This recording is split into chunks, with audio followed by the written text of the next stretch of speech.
Navi Mumbai network.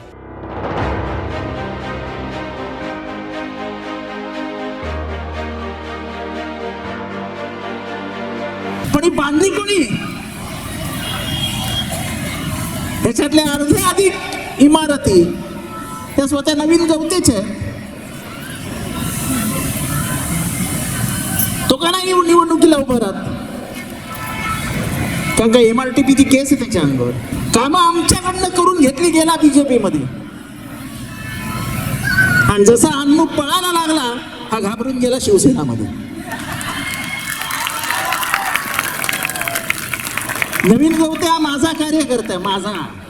त्याला राजकारणाचे पहिलं बाळकडू त्या जितेंद्र आव्हाडने दिलं.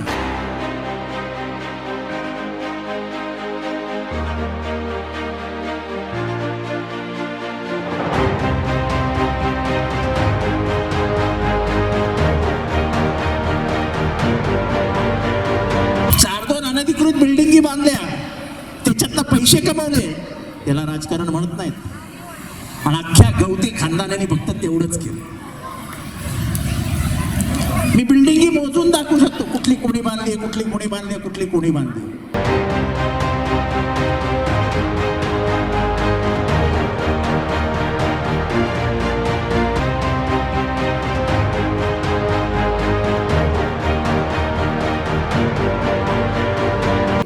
आज आपल्याला अण्णू आंग्रे भारी जाणार म्हणून शिवसेनेत आला.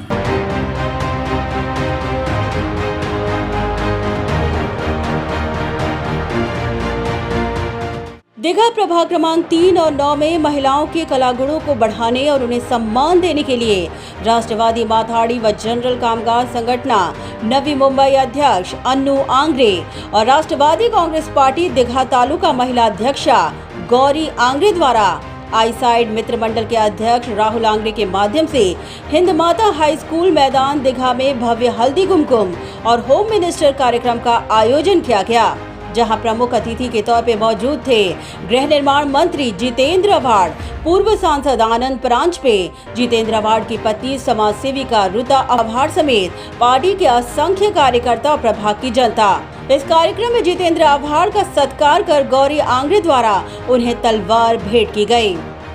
इस कार्यक्रम में मंच पर जितेंद्र आव्हाड ने शिवसेना पार्टी में हाल ही में शामिल नवीन गवते और परिवार पर जोरदार प्रहार करते हुए कहा कि राजनीति में नवीन गवते को लाने वाले वे खुद हैं. उन्होंने नवीन गवते को एहसान फरामोश करार देते हुए कहा कि दीघा में आधी अनाधिकृत इमारतें खुद नवीन गवते की हैं. जब नवीन गवते फंसे तो काम हमसे करवाया, और आज जैसे ही अन्नू आंग्रे के सामाजिक कार्यों की तेज हवा चलने लगी तो घबराकर शिवसेना का उन्होंने दामन थाम लिया. पण ही बांधली कोणी? त्याच्यातल्या अर्धे अधिक इमारती त्या स्वतः नवीन गवतेचे. तो का नाही निवडणुकीला उभं राहत? कारण का MRTPची केस आहे त्याच्या अंगावर.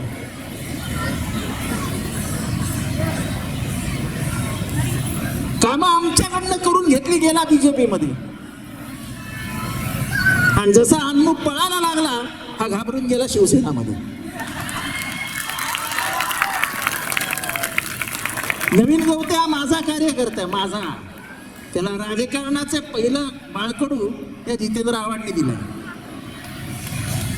पण दुर्दैव आहे की माझ्याचा प्रामाणिकपणा तो घेऊ शकला नाही.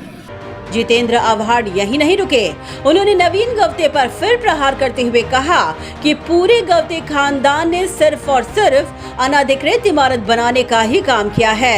मैं एक एक बिल्डिंग गिनकर बता सकता हूं कि कौन सी बिल्डिंग किसने बनाई है. 4-2 अनधिकृत बिल्डिंगी बांधल्या, त्याच्यातनं पैसे कमवले, त्याला राजकारण म्हणत नाहीत. आणि अख्ख्या गवती खानदानाने फक्त तेवढंच केलं. मी बिल्डिंगी मोजून दाखवू शकतो, कुठली कोणी बांधली, कुठली कोणी बांधली, कुठली कोणी बांधली. जितेंद्र आव्हाड ने फिर गरजते हुए नवीन गवते को प्रामाणिक रहने का संदेश देते हुए कहा कि नवीन गवते को राजनीति में जिंदा रखने वाले खुद गणेश नाइक साहब हैं. कम से कम उनका तो उपकार व ना भूले. उन्होंने टॉन्ट कसते हुए कहा कि आज गवते के लिए कुर्सी ही उनकी माँ बाप हो चुकी है। आज आपल्याला अन्नू आंग्रे भारी जाणार म्हणून शिवसेनेत आला।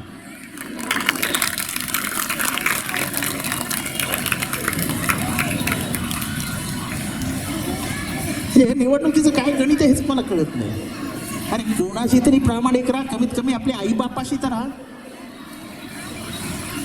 नाही म्हणायला गेलं तरी नवीन गवत्याचा बाप हा गणेश नाईक साहेबच आहे। त्यांचे उपकार त्याने विसरूच नाही। पण निवडणूक आली, निवडून यायचं झालं तर कोण माय आणि कोण बाप? साला खुर्चीच मायबाप असते। पत्रकारों से बात करते हुए जितेंद्र आव्हाड ने दो टूक लफ्जों में महाविकास आघाड़ी के शिवसेना के नेताओं को आईना दिखाते हुए खुलासा किया कि विजय नाहटा की मौजूदगी में हुए सीट बंटवारे में ये वार्ड राष्ट्रवादी कांग्रेस पार्टी के लिए छोड़ा गया था और इसीलिए ये उनके हक का वार्ड है। असं आहे की हा वॉर्ड जेव्हा वाटाघाटी झाल्या, जेव्हा प्राथमिक वाटाघाटी झाल्या, त्या वाटाघाटीला स्वतः नाहटा उपस्थित होते आणि जे वॉर्ड सोडण्यात आले त्या वॉर्डमध्ये हा वॉर्ड राष्ट्रवादीला सोडण्यात आला होता। त्यामुळे अर्थातच हा आमच्या हक्काचा वॉर्ड आहे, त्यामुळे मी येऊन बोलणार। इस दौरान ऋता आव्हाड ने अन्नू आंग्रे और गौरी आंग्रे को आगामी राज्य के भविष्य की शुभकामनाएं दी। खूप छान चांगला कार्यक्रम आहे।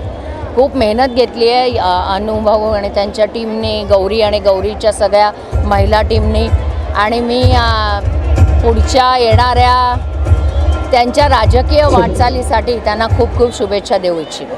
मीडिया से बात करते हुए अन्नू आंग्रे ने कहा कि 18 साल की मेहनत के बाद आज जाकर उन्हें मौका मिला है और उनका आज सिर्फ एक ही ध्येय है कि प्रभाग की इमारतों को नियमित करवाना और आपातकालीन स्थिति में एम्बुलेंस और फायर ब्रिगेड की गाड़ियां जाने के लिए प्रभाग के तमाम रस्तों का सही प्रकार से नियोजित कर विकास करना। दरवर्षी असते, दरवर्षी हा कार्यक्रम असतो आणि दरवर्षीच असंच असतं। यावेळेस तर खूपच जास्त आहे। वॉर्ड क्रमांक 9 आणि 3च्या महिला आहेत, बाकी कुठल्या वॉर्डच्या महिला आम्ही बोलवल्या नाही।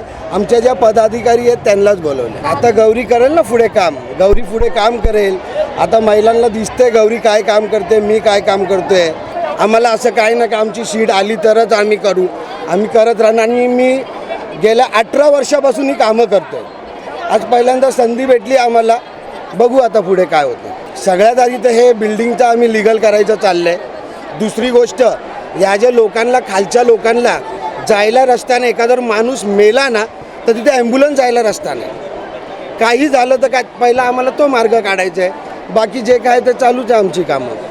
वहीं गौरी आंग्रे ने प्रभाग की जनता के प्यार को देखते हुए कहा कि आज यहाँ पे उपस्थित जनता किसी पैसों के लोभ में नहीं बल्कि प्रेम से आई है। उन्होंने विपक्ष को इशारा देते हुए कहा कि पैसे बांटने से जनता साथ नहीं बल्कि लोगों के काम करके ही दिल जीता जा सकता है। 200 रुपये देऊन 200, 500, 1000, 2000 ही हे पैसे देऊन लोकांची मनं जिंकता येत नसतात। त्याच्यासाठी तळागाळाशी जाऊन लोकांच्या गरजेसाठी उभं राहून त्यांची मनं जिंकायला लागतात। आणि एवढी जी तुम्ही आता गर्दी बघितली आणि महिलांचा सहभाग बघितला आहे, ह्याच्यामध्ये एकही रुपये दिलेला नाही आहे। आणि जे बोलतात की दुसऱ्यांच्या कार्यक्रमामध्ये जाऊ नका, लोकांना जे अडवतात त्यांनाही गर्दी बघून त्याचं उत्तर मिळालेलंच आहे। महिलांच्या मनोरंजनासाठी वेगवेगळे खेळ आयोजित करण्यात आले होते आणि त्याचा पूर्ण आनंद पण महिलांनी घेतलेला दिसतोच आहे। महिलांच्या विचारांची देवाणघेवाण व्हावी म्हणून हा व्यासपीठ आम्ही त्यांच्यासाठी उपलब्ध करून दिलेला आहे। इस दौरान खास महिलाओं के लिए विभिन्न कार्यक्रमों के साथ ही साथ विभिन्न खेलों का भी आयोजन किया गया,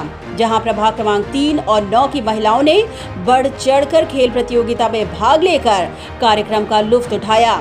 इस अवसर पर विजयी महिलाओं को पैठणी साड़ी और नथ देकर पुरस्कृत किया गया। ब्यूरो रिपोर्ट, नवीमी नेटवर्क।